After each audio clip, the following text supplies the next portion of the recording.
I'll tell you right now, everybody, I believe 99.9999999% of the population of the world have a problem in their lymphatic system. That's the main one, because if you can't see through the sludge, you're not going to get much vibration. If you're trying to get that frequency of your heart, what happens when you put like something that's blocking it? It's not going to be able to get that vibration to wherever you need it to go. So that's where they work in Symphony, that everything is connected. But the question is, you need to make a decision for you. What's the main instrument? What's the main system I'm going to tune all the rest to? That takes the lead for your healing.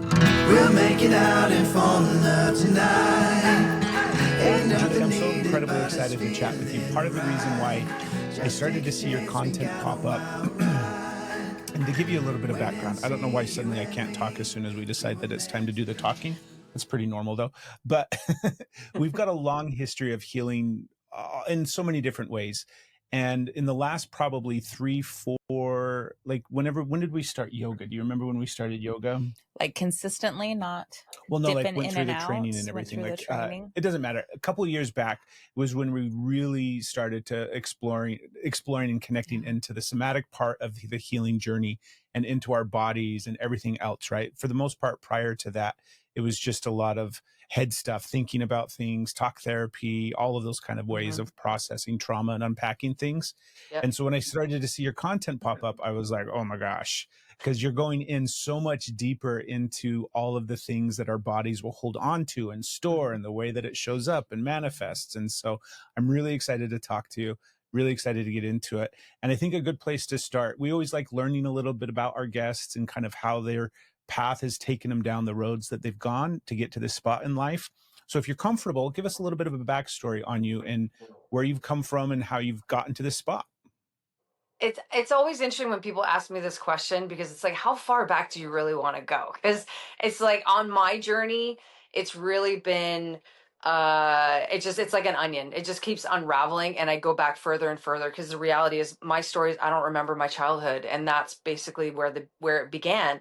It's how come I can't remember my past. And so basically how I got onto this understanding the body more is in university. I was a full ride scholarship athlete, and I was hurt. And so I spent a lot of time in the athletic office, and so I had like all the exercise and the rehab, all that kind of stuff, just trying to get me to be able to perform and whatnot. And basically it started from there, but understanding my body, of why my shoulders, like why I couldn't wash my hair at one point. I couldn't bend down. I blew my back out. And so it was understanding my body and understanding the muscles. And as an athlete, so I swam my 4 years. And then after that, when I got to, I was going to become a firefighter. And then my supervisor was like, no, you should stay in school. I'm like, but I don't really like school. But like, you're really good in school, so stick with it. So I decided I never really swam my best race. So I really wanted to understand why I had a fear of success or a fear of failure or whatever. And so I did my master's in sports psychology to help me understand the why. And then I wanted to learn more. So I ended up starting my doctorate in philosophy of sport. And that's when everything kind of took a turn, and my body said no. I basically finished my coursework, and then I started waking up with pus coming out of my eyes. I had eczema. I've been dealing with years of eczema and back pain and shoulder pain and all that stuff. But my body finally said, enough, we're not doing this anymore. So I really had to take a time out to deal with my health. And here is when it's funny. It's like when you look back, if like 25 years later, when you look back at, how did I get here? I basically was working with my dad, who's a biological medicine doctor, and he helped me start draining my body. I didn't know what I was doing. I just because when you're in crisis and you're in pain, you're just like, make me not in pain. So basically the next 25 years has really been about how do I not feel pain? And so, because I've literally been feeling all sorts of pain. And the one thing I've learned probably the last 5-6 years is the trauma piece and the emotion piece. And it's funny because they always say you end up teaching what you need to learn most. And this is where I'm like, yep. I now, looking back at my story, I'm like, I disassociated. Like, I'm really, really good at disassociating and not like really being in tune with my emotions. And why was I an athlete, and why did I push myself so hard in school and everything? again, trauma and emotions and just suppressing everything. So it's really been an evolution, like everything, every, curve or turn, it really led me to where I am today. And it's really comes back to my lived experience of dealing with pain mentally, emotionally, spiritually, physically, all of the above, now energetically understanding it. And so it's been just like this blossoming onion of really getting to understand the body in different levels. So I really like my door, like on social media, is really about the social door, or the physical door, I should say, of really like, how do I move my body when I feel pain? And that's really, like how do I start, like you're kind of like a glow stick. How can I crack you open to start showing a little bit of your inside? And that's been a big part of my journey. But now it's very much more about energy and about emotions. And now I understand I don't really need to know why the emotions, like what the emotion is, but that's just part of the whole experience of we want to know why. And that's why people listen to podcasts and want to learn all this information and all that type of stuff. But it's really about, like you said, with your journey, about going in and really trusting yourself and really befriending who you are and really turning the lens and looking at yourself. And that's really, to me, is a beautiful journey and experience. And that's kind of where I'm at now at this point. That's awesome. I love that. I think the aspect of finally putting together the pieces to see that, oh wait, there's more there's more here than just like the physicality of all of it, right? It's Yeah. less about what I'm doing with my body and more about what I'm repressing maybe, or what I'm feeling underneath it all. That was a huge thing for us to really shift into and start to recognize as well. And I want to hit upon, sorry, there was a spot in there. Oh yeah, like what was some of the stuff that helped um, go from, like, because if I'm understanding correctly, you kind of got into the field based off of all the experiences that you were having with sports and all of the related injuries there, and Mhm. understanding it from that dynamic. What were some of the things that really opened you up into the more emotional side of it all, and seeing that it's connected in a deeper way to trauma and things like that? It was clients, people. It was literally working with people because I, like, so when my body said no, I was like, what am I going to do now? Because I was going to school, I was going to become I was trying to get my doctorate to become a teacher and a professor, and I really like to teach.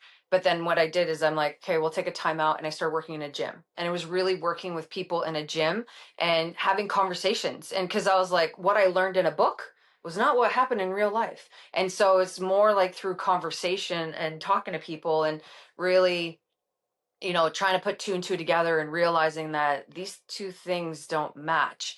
And so it was, like it's been through experience. And that's where like somebody who is just starting, like it's important to have your knowledge and whatnot, but it's really, it's all comes back to the people I've worked with, every conversation, every person that let me be there, like that allowed me to be kind of a guinea pig of me understanding and being open to it. And so for me, it's through that. And then through that evolution, it's like whenever you hit like a stumbling block or a roadblock. So during COVID, actually, for me, it was like a real, like I hit a wall and I'm like, something has to change here.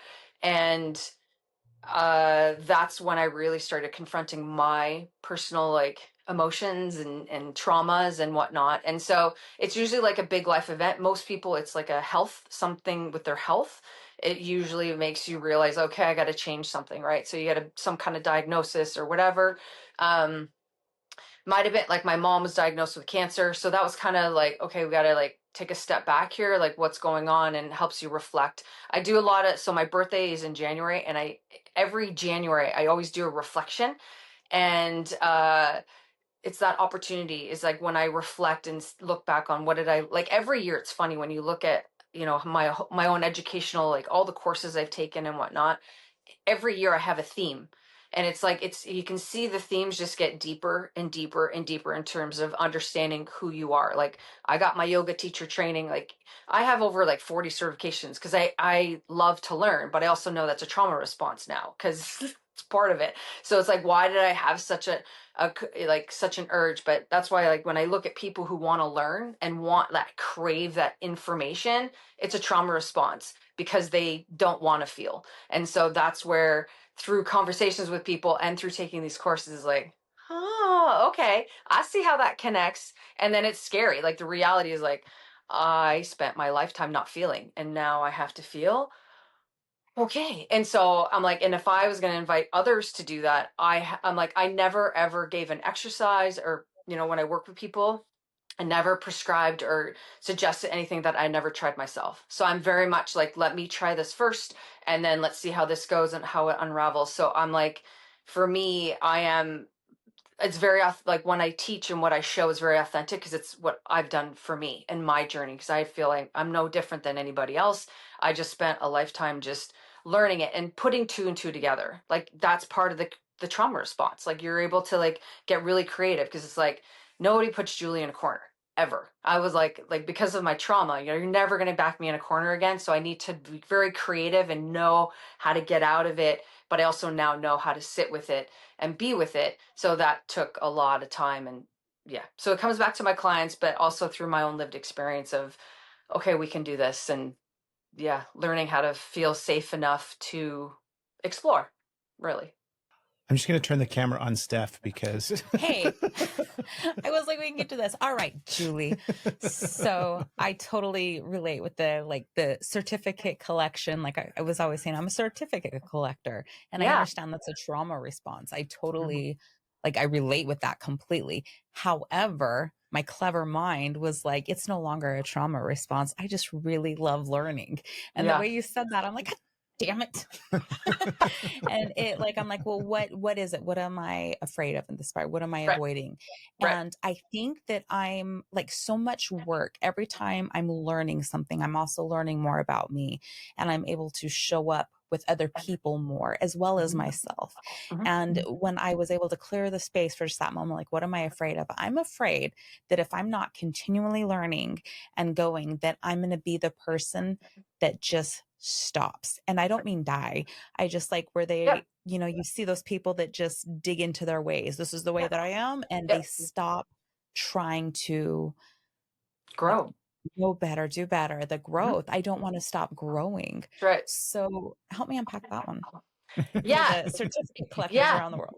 Well, that's a really good point. And I mean, because I feel you, like, I've been there and understanding that. So it really, for me, with the trauma, if we just talk about, like, tilling the soil, so essentially, like, where are we going to plant you, right? So a lot of times what people are doing when we're trying to uncover who we are, we're trying to decide what kind of terrain do we want to exist in. Do I want to live in the desert? Do I want to live in the mountains? Do I want to live near water? Do I live near the beach? And so what we do through these courses is that we're educating ourselves to be like, I like a little bit of this kind of terrain, and I like a little bit of this, and I like a little bit of this. So you're discovering pieces of you, and essentially through that discovery and that curiosity, you essentially then learn that it really doesn't matter what the terrain is. I can grow anywhere I choose. And so this is where there's going to be a point where, in terms of understanding who you are, it doesn't really matter. I'm going to grow wherever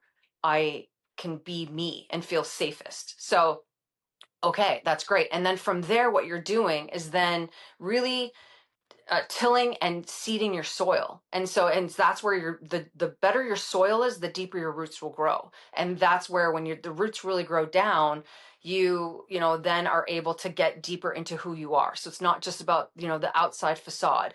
For so long in my journey, it was very much like, I share this with my clients, that my outsides never matched my insides. And so even if you scroll through my Instagram, like, I've kept a lot of the stuff that I started, you'll see it's very external. It's very outside. Like, here's how you do this, and very mechanical, and very like A plus B equals C. And then eventually, when I got, like, through COVID, my coaches were like, Julie, you need to embody your feminine. I'm like, embody my what?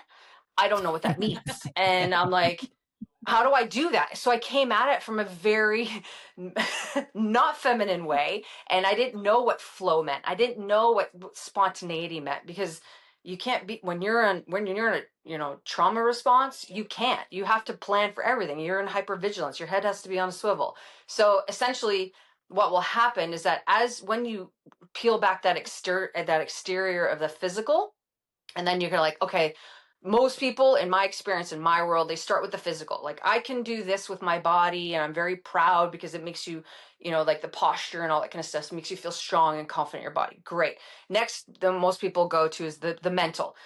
Sometimes people, like in my world, that's where we start physical and then we move to the mental because it's the most logical. And then we start to understand, why am I the way I am? So but sometimes people flip it. Sometimes they'll start with the mental. They go to talk therapy for years. Like, I've had clients that go there for 10, 15 years, and then they're like, now what? And so that's where then they come to me, like, I need to get into my body. Okay, how do I do that in a safe way? So it just depends. Some people, these two are interchangeable. But then what happens, what's the next part? The psychosomatic. So it's like a top down or bottom up approach, right? With the brain and understanding it. Well, we have the side door. Well, what's the side door? Well, the side door is more of this emotional and the social, environmental, like, how do I blend in with the people around me and start understanding emotions and all that type of stuff. So then this is where, for you, if you haven't, like, you've probably done this and like done bits and pieces, but you're trying to approach the emotional from top down, like a very brain, like a front brain perspective. Like, I need to understand that this emotion in my body feels like frustration, or this is abandonment, or this is, whatever big words. Like, most people only know, like, I don't know, what is it, 8 emotions or something like that. So, you read Brene Brown's book and there's 87 of them. Like, what? 87 emotions? And then you do a little bit more deeper and you're like, you learn in the English language, there's 34,000 different words for emotions. What? 34,000? Most people, yeah, like, we can't even count them on our hands. So that's where, for me, I'm like, I want to know what all 34,000 are, because that's just like, I want to know. So that's the mental piece. That's the top down approach. But what I realize is that when you understand emotions, it doesn't really matter what it is, because emotions are a sensation. So when you have that sensation in your body first, then you're like, it doesn't really matter. It's just, I need to learn how to sit with that sensation, right? So you talk about fear. Yeah, most people, fear is a really core one, but there's so many different types of fear. So the question is, so like, that's where the psychosomatic part comes in. It's like, when I feel fear, so fear of like jump scares. So my kids always ask, Mom, why do you hate Halloween? Because I don't like that feeling. I don't like that feeling of being scared. I don't like that feel, like jump scare. I don't like that. I don't know when it's coming, because it's like, it literally makes me. And then the other joke is like, Mariah Carey, no offense to Mariah Carey, but her voice and her pitch literally makes me feel like fear. Essentially, it's that same sensation. So I've learned that it's very uncomfortable, but I've learned how to like process these type of things when I'm prepared. But when you're not prepared, you get triggered when you're not ready. It's like, it sits with you. It stays in your cells, and you're like vibrating and all this type of stuff.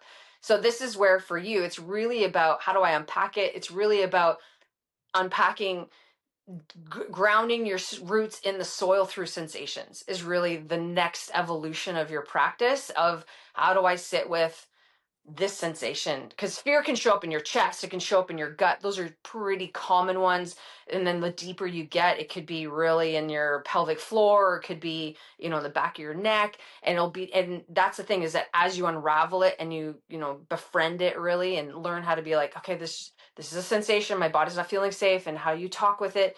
I think it's a really cool process. So it just depends on, for you, are you using a top down, bottom up, and a side door approach? Do you understand what I mean by that? Mm-hmm. Yeah. Okay. Yeah. Yeah. So it's Yeah, just a that track, blend. I was very top down, You're and I had no interest in doing the bottom up for the longest time. right. And working with somebody helped that. It was just like, I wasn't safe to be in my body. Like, I Right. had no Nope. interest whatsoever. So to get me to that point where I could start using my body to calm me, Mm-hmm. and just like working that bottom up process and like really tapping in, that's still something that is hard for me. I've Absolutely. taken like a lot of practice and I work at it, and I have all these methods and yoga, and I have all these tools, but so much of it gets very heady, Mm-hmm. because it's when I'm triggered, my immediate reaction is dissociation, Right. is like, get out of here, get Mm-hmm. out of here. This isn't safe. Go anywhere but here. So to like, okay, and allow that movement to sink into my body and feel it is like, I wonder if it's always, I'm okay if it's always a practice Mhm. and it's something that I always have to intentionally do. And there is that part of me that hopes it's not something that I always have to intentionally do, that it Mhm. becomes my go-to, my second nature. In my Maybe experience, with it enough will be. practice. In my experience, That's it great. does. It does. Like it becomes who you are because it no longer. This episode of the podcast is brought to you by routine. You know how some morning your brain's just like, come on, let's go. And your body's like, that's okay. I'm good. I'm going to go back to bed. All too well. That's why we've been starting our day with morning routine. And it's been a total reset for us. Morning routine is a simple blend of apple cider vinegar, Himalayan sea salt, and 6 essential electrolytes that are needed to rehydrate your body fast and get you in gear for your day. It's clean, it's natural, and it actually tastes really good. It's like fresh lemon water with a little extra magic. No sugar, no junk, no weird ingredients, just real hydration that helps with energy, focus, and getting your day feeling right and ready to go. If you want to feel better in the morning without relying on stimulants, head over to yourroutine.com/Steph Craig and be sure to enter promo code Steph Craig to save 10% on your order. Make healthy hydration your habit and start each day strong with morning routine. You no longer get triggered. You befriend that trigger. Like you'll get triggered, but like when I hear Mariah Carey, I don't necessarily have to like, oh my God, get away. Like Christmas time, it used to be like the worst time of year. Just kidding. But it was like a time like you're listening to radio and you're like, all of a sudden you get it. And you're like, oh, but now it's like, that's through sensitization, right? So we desensitize that sensation and understand that when we feel this sensation, you're like, oh, well, this is why you need to talk to it, right? Just like if you're going to talk to a friend, if your friend got hurt, like how would you speak to them? And you speak to yourself that way. And a lot of times our language to ourselves is really not the best sometimes, especially when you've experienced trauma and you're just like used to plugging through and disassociate. Like who wants to feel fear? Like seriously, like who wants to feel like, well, anger is a really popular one, but who wants to feel abandonment? Who wants to feel shame? Like, not me. Why would I want to feel that? But that's part of the life, right? And that's just becoming who you are, of the deepening the practice of who you can become when you sit with shame. Like it sucks. It really does. And the thing that I've learned, that like people that come from the top down approach and they want to try to get in their body, the one thing where I'm at now is understanding that we have 5 primary exits that allow us, like drainage exits that allow us to process emotions and release emotions. And the problem is if those exits are blocked, you're just going to re-traumatize yourself. And that's what I see constantly over and over again, is people are trying to release emotions, or and the thing is, you don't release emotions. You can't. You're always going to have an emotion. You're always going to have that. And the thing too is that people don't seem to understand is that emotions, there's always a pair. There's a yin and a yang. They come. So if you're with anger, there's also what's the opposite of that anger? What do you want to feel, right? So it's the same idea like when people, I don't know, the addicts and whatnot, right? So when you drink your alcohol or, you smoke your pot or whatever, what does that make you feel? Most people feel nothing. They're either trying to numb it, or they're trying to, like, usually with hard drugs, they usually feel love or peace or elation, or, they feel so much lighter because of what the chemical process happens in their brain. So the reality is that in their current life, they feel the opposite. So that's why they're like, I don't want to feel this opposite. So I'm going to do this thing that I know can get me quickly to feel this positive. And that's the thing. Emotions aren't positive or negative. They're just a frequency. They're low or they're high. So if you've been vibing and living your life at a low frequency and you're tired of it, then the question is, what's the frequency you want to raise yourself to? And where we get stuck is that if we can't allow ourselves to express, or I'll say release, or to, allow things to move through us, to drain, if you will, this is where we constantly get stuck in a loop. And this is what I see over and over. And that's why, like, for people like you who are trying to get into their body, is that if your exits are blocked, you're just going to keep feeling over and over. And that gets really heavy and really burdensome because you're feeling these deep sensations and you're like, I just don't know how to be with this. And you need to be ready. And so this is where I've learned that I need to prepare the terrain for you to be able to fully process. that make sense? Julie, we got to go into, well, I shouldn't say we have to, but I would like to go into what those 5 Oh, exits yes. are. I was like, I Okay. have And to getting remember to into come back the, to that. yeah, I want to get into the body more so that people that are, because I think it's fascinating. Like I was saying, all your content, it really helps me see and understand on that deeper level. So like, let's get into the body. Okay. And what are some things that we can do? The 5 exits. I want to know what those are, but Okay. also like, I feel like we all have like a kindergartner understanding of what our bodies actually do and are and how they Yeah. function and work, right? Yeah. I think I know I do. I feel like I have a real basic understanding of it. I might be like first grade, second grade. I might even be in Sure. the middle school, but I definitely don't know everything about this thing that I've carried.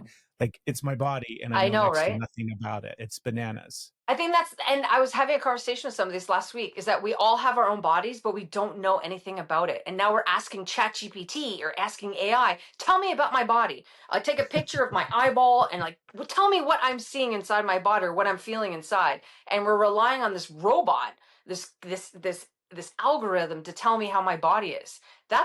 Therein lies the problem, is that we are so disconnected from ourselves, and we go to a doctor, we go to a GP who knows nothing about us once or twice a year when we're in pain or we're too tired, and we expect them to tell us what's in our body. What?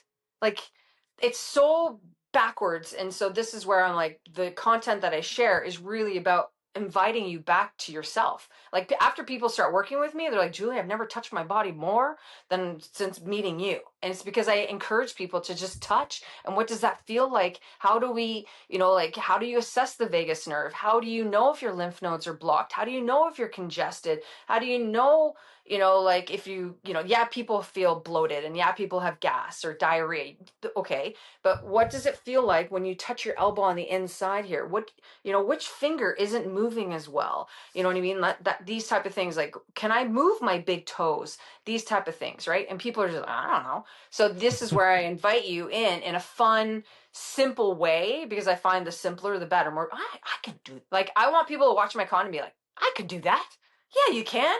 Let's try it together. And that's where my dancing really, if you would have met me before COVID, I don't dance. Like I'm actually very, very introverted. Like I went for a walk with my husband this week actually, and he's like, "Oh, you're being so social. Good for you, Julie." Because I never talk to the neighbors. It's always him. I'm very like, I'm out for my walk and I'm out for like, I'm me in nature. Right. And it's just funny how, I don't know, just sometimes you're just ready to open up and that kind of thing. But the reality is that we really need to find a way to feel good. Right. And so I invite people to find simple ways to feel good. Cause I don't think enough people feel good on a day-to-day basis. This is the reality. It's like, like we think we have to punish ourselves. And I think, again, that's a trauma response that, like I'm so used to like feeling poor. I don't know what it's like to feel good. So when people are like, Julie, that feels really good. I'm like, good, do it again. Oh, and do it again and do it tomorrow and do it the next day. And they're like, I can. Yeah. It's really that simple. But it's like I have clients that have to be reminded because they forget how it is to be kind or how to feel good.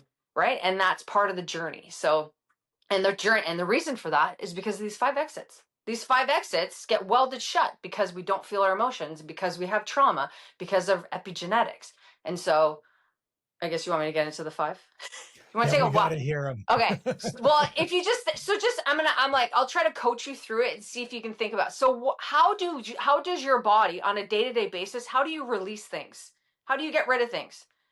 What organs release things for you? I use my lungs a lot. I like obviously like you. Yes. I'll go first. Sorry. Obviously, you go to the bathroom and like Okay. different ways you do that. But So the I've been colon. consciously that the colon, the bladder, yes, Okay. So and you the poop lungs it have out been and a you pee big it out. one. Yep, Colon and kidney. and There's 2 right there.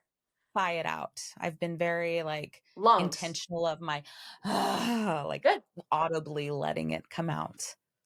There you go. I There's wonder. 3. Yeah, Breathe it I out. wonder about Movement, sweat.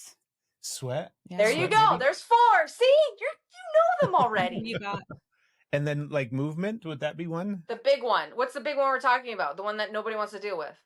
Phil? cry Your emotions. emotions. And You your said emotions are tied to your nervous system, specifically the autonomic nervous system. And those are your 5. You pee it out, you okay. poop it out, you breathe it out, you sweat it out, or you cry, shake, however you want to express your emotions out through your nervous system. So those are the 5. Those are your 5 primary. We also have secondary, but those are the primary ones. Does that make sense? Mm-hmm. And what happens when all those are blocked? So let's say you get sick, you get a cold. What happens with your cold? You can't breathe well. You can't, you have to you know what I mean? So all of those 5 functions actually decrease. So then your secondary ones have to kick on. So that's why we got the nasal congestion, or you get stuff in your throat and in the lungs and all that kind of stuff. Anyway, so that's more complicated, but the reality is what you have to do is think about every day, how do I support these 5 exits? Because the reality is, if you've experienced any type of trauma or any type of emotion that you haven't been able to sit with for 90 seconds, it basically, think of what happens is that it lowers the frequency of that organ's ability to function. Does that make sense? Yes, but I want to slow down a little bit, because that's important. I feel like that's an important thing right there that you just said, because I heard it and I was like, okay, wait a minute. Okay. My brain understood what you were saying, and then suddenly I'm like, because I know that this is a huge, I feel like we just opened up a door to this huge rabbit hole of the emotions that are connected with the different parts of my body, right? Yes. But I love the idea of the vibration of that organ, or the vibration of that emotion, just lowering the ability for my body to function the way that it's supposed to function. Right. Yeah. That's exactly it. It just so, because the reality is that each organ. So I mean, I don't want to get too technical and too brainy with this stuff, but essentially each of your every organ in your body, every, ligament, tendon, muscles, everything, cells have a certain frequency, all of them. And what happens is that it's our body works like a symphony. Okay. So each instrument is vibrating and playing a tune. And what happens when we experience trauma or emotions or whatever, that tune, or that note that they're playing, that they're trying to tune to, is actually in the wrong note. So the question is, you have to ask yourself, what is the main instrument? So whatever that is, I'm not in a symphony. So the one instrument that everybody tunes themselves at the beginning of a symphony? Yeah. So the question is, in your body, in your organ systems, which is the main instrument that everybody's tuning themselves to? I have an opinion. What would you say? I would think it'd be the heart. Okay. Great. I feel like the heart, because of the blood pumping and the flow and the rhythm, and the da-dun, da-dun, da-dun, if I would feel like that would resonate with me, that it would be the vibration and the sound of the heart. Great. Then that's where we start. To. Yeah. So you would be the circulatory system. So for you, then what happens? So if we're technical and we read in the textbook, they say there's 12 organ systems. I disagree. I think there's 13. And I bet you in about 10, 15 years, they're going to say, because I believe the myofascial system is one of the systems, but they right now don't say it is. I believe, I've been studying fascia for 15 years. And I'm like, fascia is really darn important. So I'm going to say the 13. Okay. So you have 13 organ systems. All right. Each of these are vibrating at a certain frequency. For you, the main instrument that's tuning it is your circulatory system, is your heart. So then the question is, what happens if your heart circulatory system is not tuned to the right frequency? What happens to the other 12 systems? It's throwing it all out of whack.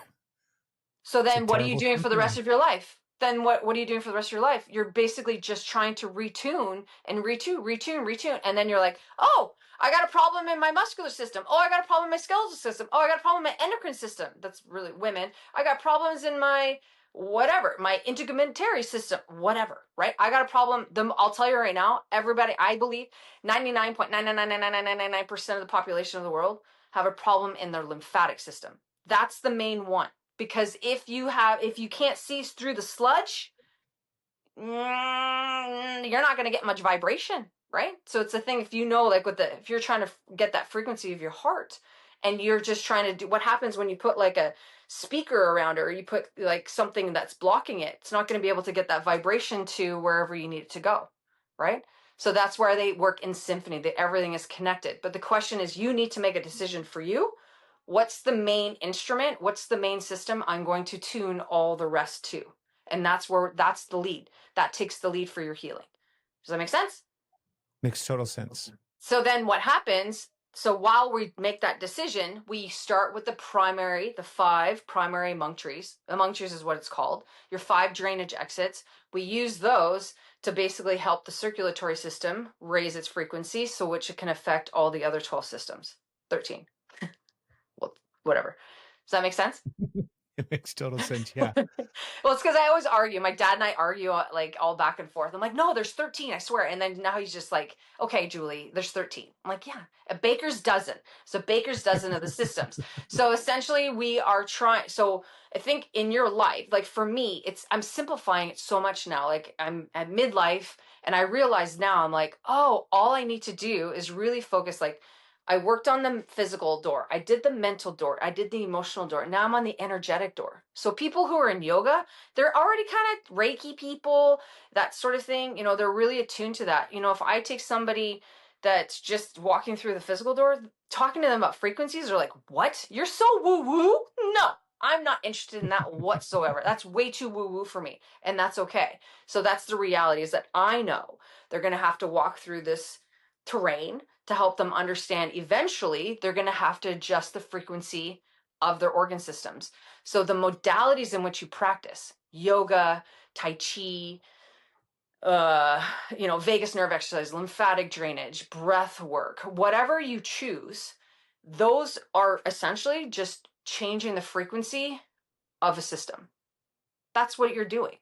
So the question, people are so focused on the modality, but they don't understand which modality is affecting which organ system, right? And the way you understand, for me, how nature works is everything works in a triangle.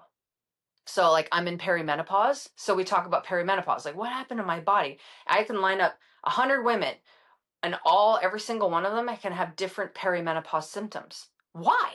Because each of them have different frequencies in their 13 organ systems. And it all depends on which one do we need to tweak, because essentially so if you think of the triangle, the one down here is their hormones. Their hormones go down, right? Because we don't have as much. But what are the other 2 systems that play with it? The thyroid and the adrenals. So then if you're not supporting the adrenals and the thyroid, then of course the hormones are going to go down. So then this is where you create balance, you're out of whack in all these other systems. And you're like, I feel so horrible.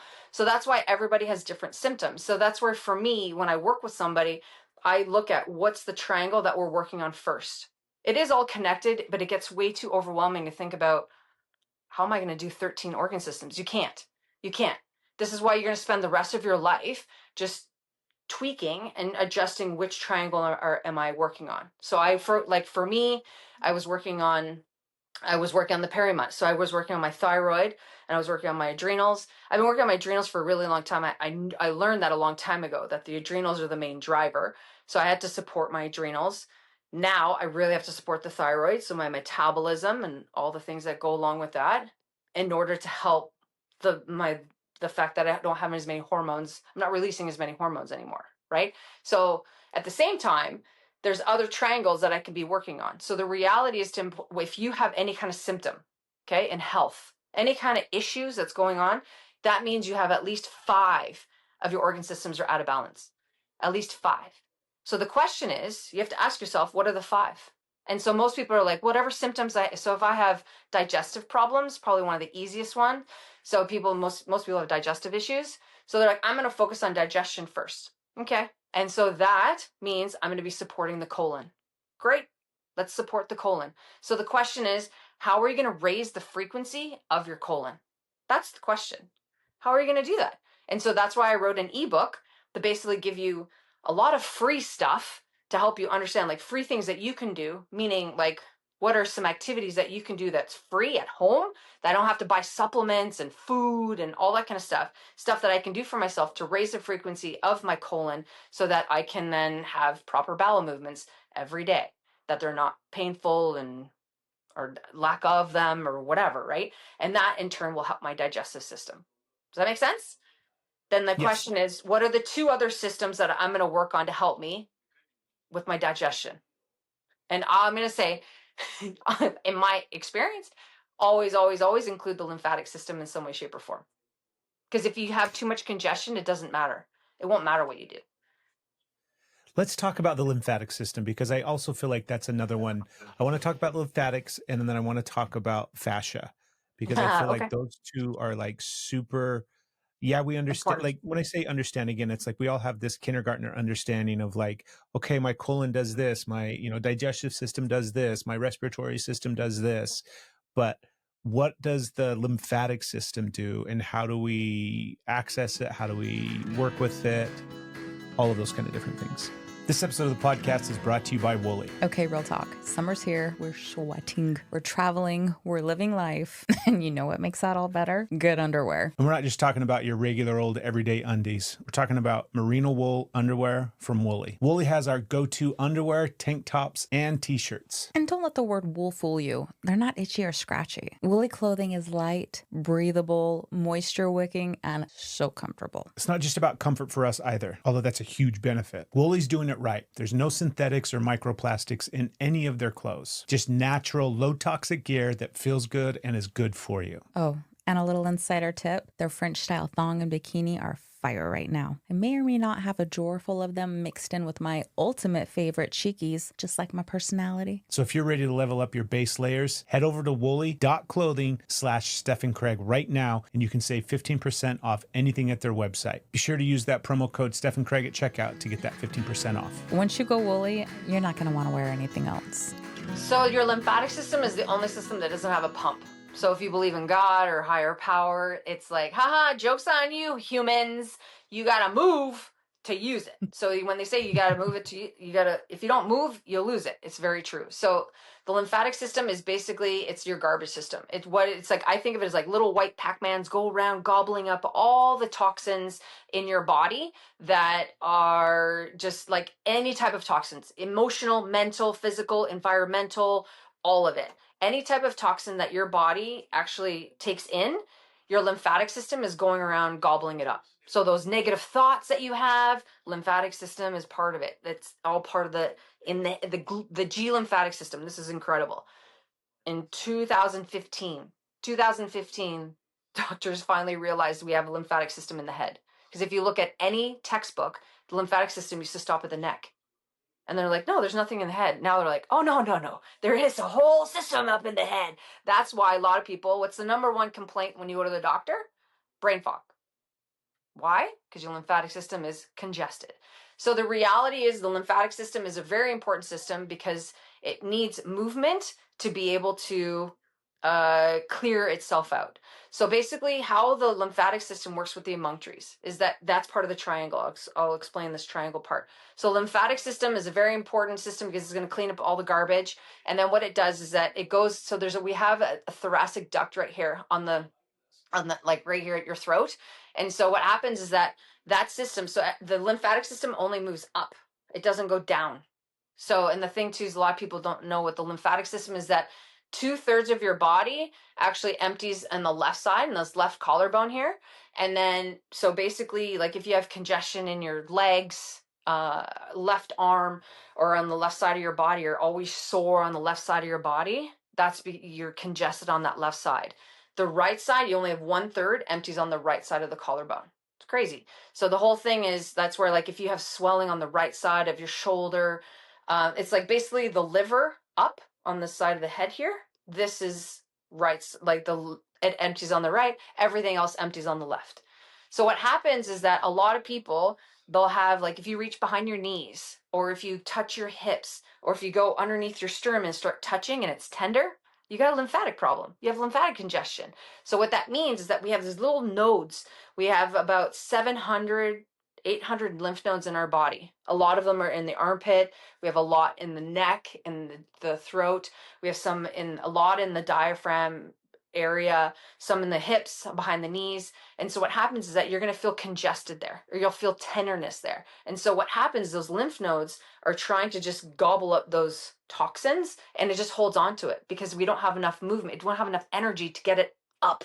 So we need to move it up like a fountain. We want the energy to flow. Like when you're in yoga, you want energy to come through the top of the head, right? Same idea with lymph. We want that energy to flow, to come through the duct here, because once it goes through the duct, then it goes into the circulatory system.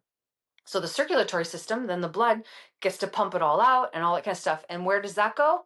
all that congestion then goes to the liver. And the liver, which a lot of people think is your main detox organ, right? Your liver is what decides, because your liver is really important, because it decides, like it does like 500 different things. It's the one that decides, oh, we're going to send that off to the lung, or we're going to send that off to the kidney, or we're going to send that off to the colon or the nervous system. The liver decides where it's going to get, what organ it's going to go to actually get rid of. A lot of people think the liver is a drainage organ. It's not. The liver, to detox means to make less toxic. We have drainage organs and we have a detox organ. They're not the same. Okay, it's really important to understand. Detox means to make less toxic. So what the liver's doing is it's trying to make the body less toxic because it works with the lymphatic system. Does that make sense?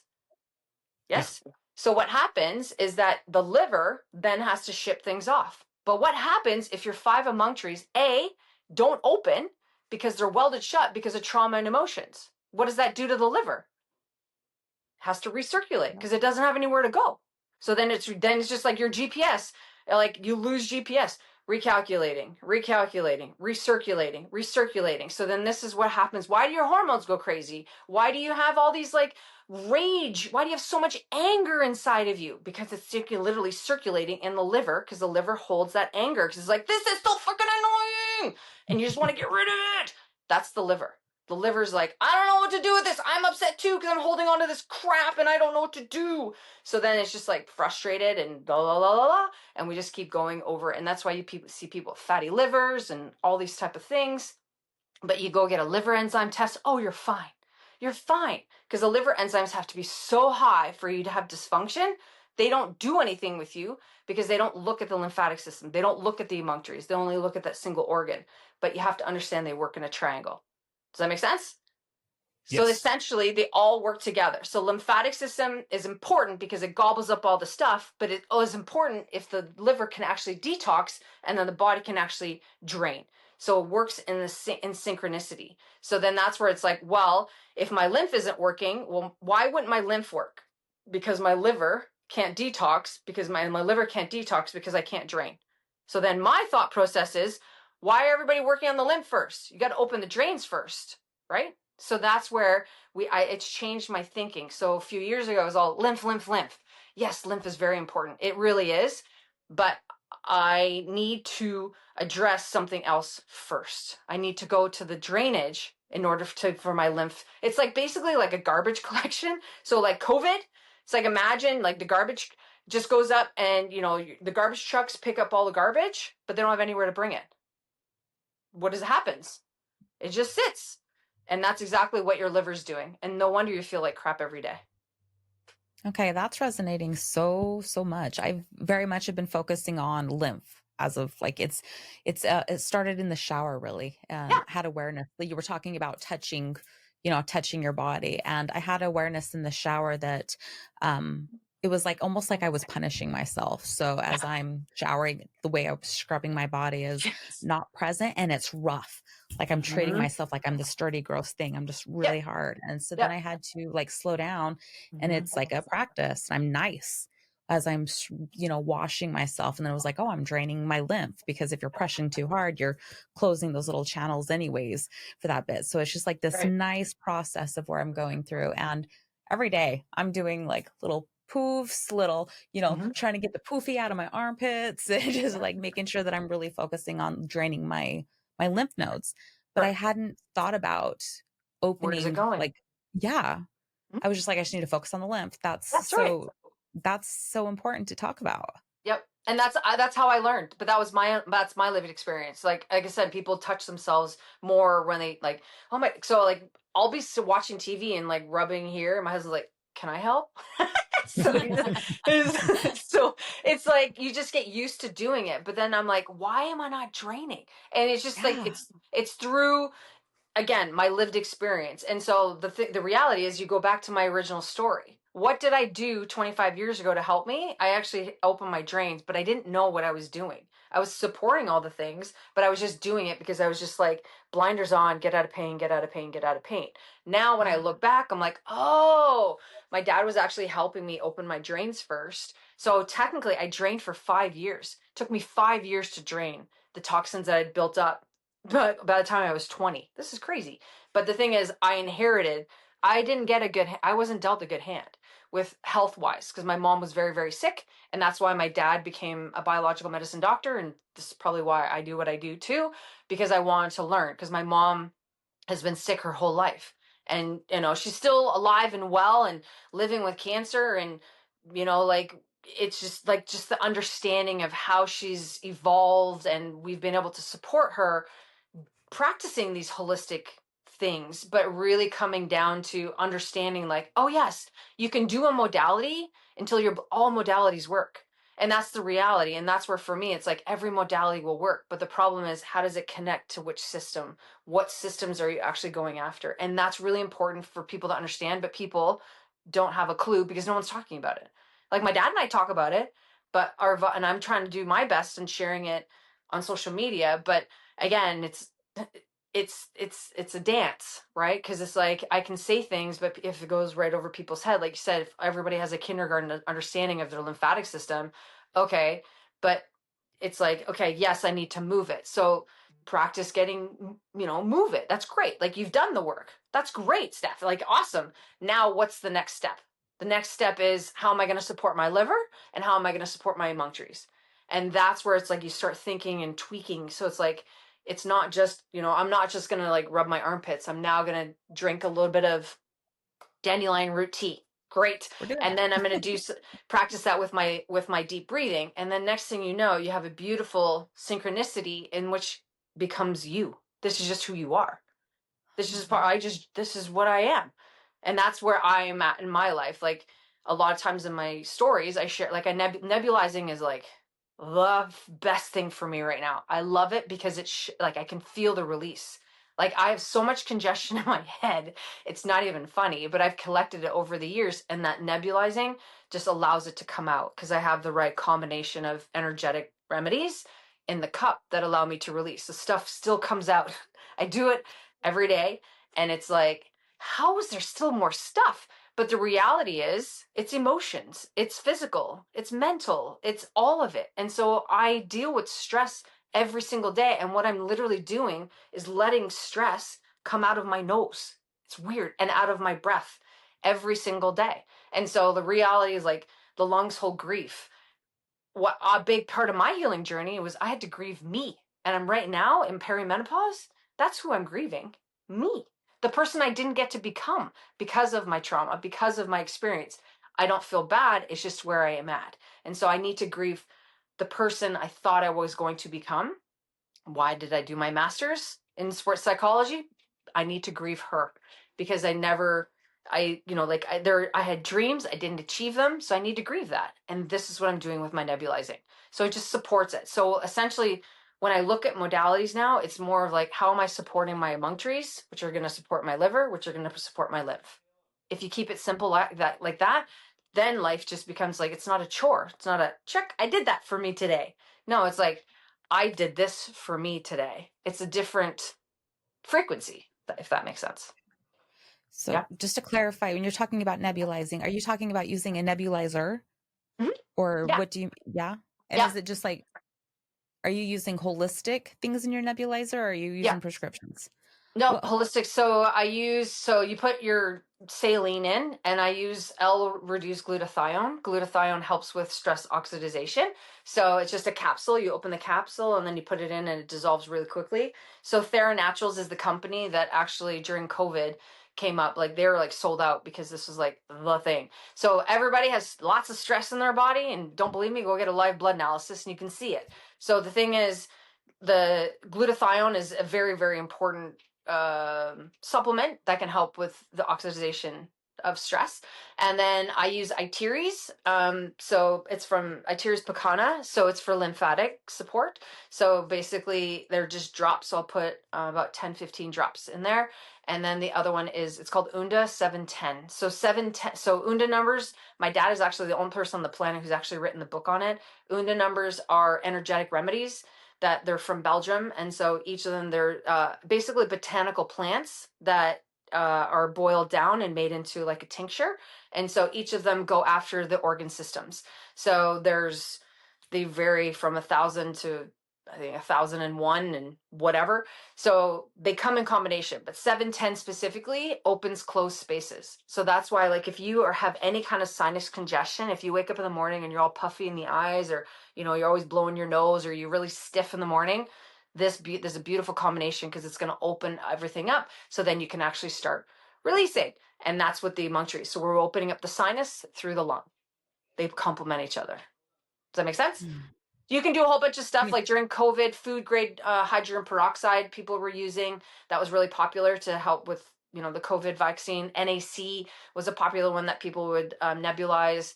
Colloidal silver, I did that during COVID just to help with the viruses and whatnot. So it just depends on, you know, where you're at and whatnot. A lot of people like mold toxicity and Lyme and all these like heavy duty ones. Nebulizing is a beautiful way to support the body, because we don't have to go through the digestive system. So that's my part of my issue. If I've had a lot of digestive issues, is that whenever I put things in my mouth, you have to go through the digestive system, and that taxes it, and that takes energy. And so by nebulizing, I can bypass that, because when I nebulize it, I get to go right into the blood-brain barrier. Amazing. So my body can actually absorb it, and we can heal from it from there. So I'm taking it a step out of the digestion and not stressing my body as much. Because like you said, like lymph, it's so common. Like we're so used to punishing ourselves. And like when you do lymph, you realize like how hard, like, you know, like most people don't realize that lymph moves like seaweed in the ocean. It just flows very easy. And the amount of pressure that you need is like the weight of a dime on the back of your hand. That's all you need. Like people don't realize that. And you're like, no, I'm going to punish, I'm going to push, you know, because we want to feel. And that's the reality. So like when we combine it with these other practices, like nebulizing so easy, but you feel it. So that's why it's a good return on investment in my opinion right now. Because I'm like, my dad always said, dry skin brush, Julie. I'm like, no. And I was so resistant. I'm like, no. And I was like, why? It's because I was so resistant to punishing myself anymore. I'm tired of punishing, and I didn't like the texture. So texture's huge in terms of your autonomic nervous system, and that's a whole separate beast when you understand your sensory hierarchy. So that's really like when you go from top down to bottom up, really understanding your sensory hierarchy is such a key piece for you to understand your healing. So that's where it came from. So I'm like, I don't like the texture. So then I figured out, if I use a makeup brush, now we're talking, because it's so soft. And I was just like, oh, I love how this feels. I'll do that. And I'm like, I can dry skin brush with a makeup brush. I don't need those hard, scratchy things. I can still get the same result. And I'm like, works for me. So that's where I'm more likely to do it now. So when you understand that and understand your own nervous system, you're like, I can do that. Great. Let's do it. And is this all the stuff that you help your clients with too? Like working through and helping them find the protocol and all of that? That's amazing. It. That's exactly what I'm doing. Is basically I have conversations with people. This episode of the podcast is brought to you by Heritage Still. The newest season of The Bear just dropped, and there's nothing that makes me feel more like a professional chef than using our Heritage Still stainless steel cookware anytime I'm cooking. Hell yeah, chef. This is serious. Heirloom quality cookware, handcrafted right here in Tennessee. It heats evenly, it cleans up fast, and it feels like it's made to last. Honestly, it feels like the kind of cookware that you'd be able to pass down to your grandkids. None of their cookware is coated in that toxic nonstick chemical crap. It's high-grade, multi-clad, stainless steel, and built for everyday use. So if you're ready to stop replacing all of your cheap pans every other year, do yourself a favor and upgrade to Heritage Still cookware. Head to heritagestill.us/Steph and Craig. Be sure to enter promo code Steph and Craig so you can save 10% on your order. It's time your cookware works as hard as you do. Heritage Still, crafted to cook and built to last. I don't know. I have a couple of questions. Let's go this way, Kay. Okay. Because there's so much information here, So Julie, much. and it's so incredibly helpful and so beneficial. And it's like, let's come back and have another podcast, right? So we can talk more about it. Break it down, Yeah, I feel like women are more connected to their bodies than men are. We're just talking kind of like in general, right? Yep. I know that obviously there's so many different things. I feel like women have a better connection with their bodies than men do. Women have a better connection with their emotions than men do. So for men, what are some real common areas that men store emotions in their bodies, and what are some ways for them to get rid of those emotions or to process those emotions? Well, men typically hold it in their backs, lower back, neck, shoulders. It's the common like, and then they're in their bellies. So it'd be the same. Honestly, it's pretty much the same as women. Men don't talk about their emotions, so they're not necessarily going to make those connections and understand that their shoulder or elbow pain is because of emotions.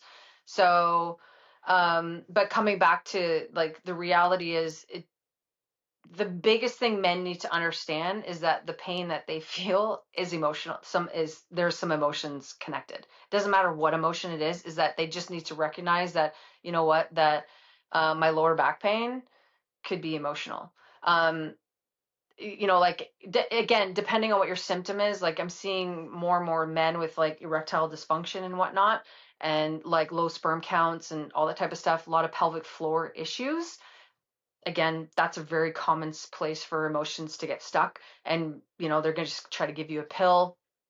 But a lot of times you have to take a look at their history, epigenetics and whatnot, and the fact that they're not allowed, like men aren't allowed to talk about their emotions or actually, feel their emotions. So for me, it's not necessarily like wherever you feel it, it's not the source. So this is important to understand. You just need to know that there's an energetic blockage somewhere. But the question is, like, how do I help myself feel safe enough to actually release? And so it's going to come back to the emunctories. So then the first question I have is, which emunctory is connected to this? In my experience, it's the nervous system. So I'm like, what's wrong with your nervous system? So then I'm like, then the next question is, what's your HRV? What's HRV? Well, it's your heart rate variability. So this is how variable. So when you experience stress, does it go up and down? It's like, because the variability is, it measures, like if you see a heartbeat, it's the measure between each beat, and each of them is going to be different, has different energy, right? And so what is yours? What's your baseline? Do you know how you handle stress? Because most of men, women too, but men don't talk about it. They suppress. So their heart rate variabilities typically are going to be a little bit lower on an average. Like most men I meet, like I use the Welltori app. They're like, Julie, it's always red. Mm-hmm. Because you're always stressed. Because you don't talk about your emotions. Like every man that I know that doesn't really talk about emotions, they carry all this workload and all that kind of stuff. They're like, but I don't feel stressed. I'm like, I know you're not connected, and that's okay. But it's really about, a gentleman has to be open to be open to the idea that there could be emotion stuck here, and the way we're going to help you release that is by supporting, particularly for me, it's the nervous system. I don't know how far deep you want to go into it, but that's where I would start. No, I think that's great. And I think like when you say when you say the nervous system as well, right? Mm-hmm. When I think about the nervous system, I immediately just start thinking about the fight or flight response. And so I think about how like a big chunk of healing for me was recognizing how chronically I was in all of these activated states within my nervous system at all times, right? Right. In that fight or flight response really consistently. And so when it came time to actually slowing down and trying to get into like a calm, regulated nervous system where I felt safe and relaxed and everything, that in and of itself was really activating and nerve-wracking and uncomfortable and hard Mm-hmm. and everything like that. So it makes a lot of sense. What about fascia? I know that that's another like huge unknown, like some people don't even it's like not even kindergarten level understanding there, right? Right. What do you want to know about the fascia? Well, when you think of what would be super beneficial for people to know about the fascia? In my experience, what do you need to know about it is that it connects everything. Without fascia, you wouldn't be who you are. So it's what allows you, it's what connects you to your higher power. It's what connects you to things outside of you. It's that spiritual connection. So it's funny because I talk to people who believe in God and go to church, and they're like, you have conversations with people who have lost their faith and, their trust in a higher power. Even people with like addiction, they have the 12-step process and they have to believe in something outside of themselves. Your fascia is what connects you to that. It's what allows that portal of energy for you to connect with something outside of you. And so that's why, to me, fascia is so important, because it's what it's where emotions are held, but it is that portal for us to actually feel energy and be able to absorb energy, to absorb and to release. And so in my world, many people with fascia is that they have an absorption problem because the fascia is so sticky and so stiff and so rigid that we can't absorb. So we have this like barrier that's like, I mean, we have different levels of fascia. And so the reality is like, you know, the energy may not be able to get through all three layers and get through to the cells because we have this, you know, restriction on more on the surface level and whatnot. So that's why like I can do this and move the fascia, or I can do like a deep tissue massage and move the fascia. And then you have the deep fascia that you have in your core. That's where emotions are really held, because when you feel something in the pit of your stomach, or you feel that, you know, that ache in your heart, there's fascia there. And that's where how you're able to absorb that energy. Each organ has its own energy, and so does fascia. So yeah, so it's more important to understand and be open to the idea of how am I absorbing. And if I have an absorption problem, I have a fascia problem. So then that's how am I going to support the fascia emotionally, you know, like food wise, emotionally, physically, mentally, all of the pieces, right? So your fascia is constantly, it's like, I think of it as like an absorption thing. It's like a spring, you know what I mean? Like, so in athletics, that's where I came from in terms of understanding how, if I, you know, I used to do myofascial release and did the hard stuff. And, you know, like you use the, you know, lacrosse ball and you use heavy stuff. And I've seen so many different myofascial releases that, you know, like I've seen some people use the barbells and like roll them on their bodies and like really push it. And because you think like, you know, pain, no gain, all that kind of stuff. But again, it's a trauma response, because the reality is that you're trying to get elasticity back in the tissues and you can't get it. And it's because there's a frequency problem.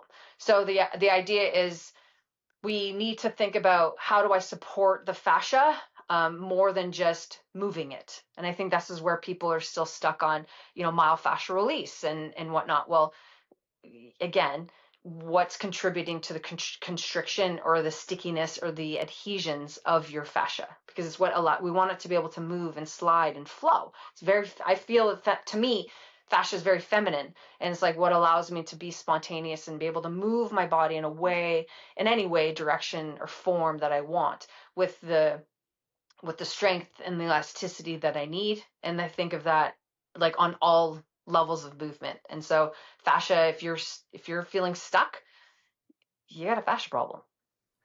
Julie, I would love to invite you back to really get into on some other layers of the fascia. Really want to hit that, and perimenopause. Sure. If you are up for it, I would love to have you back for that. Yeah, I and feel like the perimenopause thing, like Steph's going through it. It's something that we've been like really focused on in our relationship and in our life because of the significance of it and everything. It is. But I feel like that could be an entire episode unto itself, as far as like all the different layers to unpack in that space. Mm-hmm. And how do we find you and work with you? So I have a website, it's fitimize.ca, and so you can pretty much access everything there. I've really evolved over the years in terms of information, because I'm really good at overwhelming people with too much information. And it's like I have workshops and I have ebooks and inner circles and one-on-one and all type of stuff. So everything's on my website. On social media, I'm most active on Instagram, and so people can find me there, and you can send me messages. It's just me, myself. I'm a solopreneur. I'm it. Like, so if you're gonna message me, I'm gonna reply. So if I don't reply right away, I apologize, because it's just me. So I don't have a team of whatever. It's just me trying to, you know, show up in my little corner of the universe and share what information I've experienced through my life, and work with people that are open to exploring how to heal using a variety of modalities. I don't just pick one, because when I work with somebody, I'll work on the lymph, on the vagus, and the breath, and the fascia, and somatics, and qigong, and all the things. And then I look at the basic treatment guidelines or the basic healing guidelines, and I look at the monk trees. So I'm literally piecing things together for you to take away the brain fatigue, or the, you know, because you're busy surviving. So let me help guide you, that we can walk this path together, so that you don't always have to think about like, what should I do next? So I help you kind of suss it out and understand which organ system we should be going after together. And I use energetic medicine, because I've been certified as a biological medicine practitioner. So I can bring in energy medicine. So it's just really an evolution of wherever I try to meet you where you're at. So I'm on all the socials on YouTube and stuff. YouTube's very old. It's like my older stuff, but it's still helpful. But anyway, so that's the Instagram is very much the newer stuff. If you're interested in the emotion piece and how the body, how it's all connected, yeah, it's all there. So, but socials, main socials, but the website's there. Thank you so much, Wonderful. Julie. This has been so awesome, so wonderful. Yes. I'm so glad that we were able to make it all work. Yeah, sorry about all the tech gremlins. No Man, worries. It worked. it's all part of it. It's all part of it, right? Yeah. Yes. Well, thank you so much, Julie. And we can't wait to have you back. Like Awesome. legit a perimenopause episode, I think is needed. Yeah, With yeah. fascia as well. Yes. All of it. All of it. Like, yeah, we're not done talking. This is too good. This is too good. There's too much. So Okay. I'm That's the thing. ready for it. There's always more, and you go down each rabbit hole, and yeah, it's just yeah, it's all part of it. So I'm here for it. I'm here to have the conversations because people need to. I think the more people, once you're just planting seeds. When you hear it, you're like, you may not be ready for it, but whatever you hear, if you get a little aha, that's really what it's about, and that's why I just keep sharing the messages as best I can wherever I can. So yeah. Well, thank you so much. Yeah, thank you. Okay. Expect the best. Plan for the We greatest. got a wild ride. Wait and see, you and me. We were meant to be. Thanks for listening to The Steph and Craig Show. There's new episodes of The Steph and Craig Show every week. And if you're resonating with our podcast, please take a moment to rate, review, subscribe, and share it with somebody. And be sure to check out some of these clips as well. Thanks for being here, and we'll see you all next week.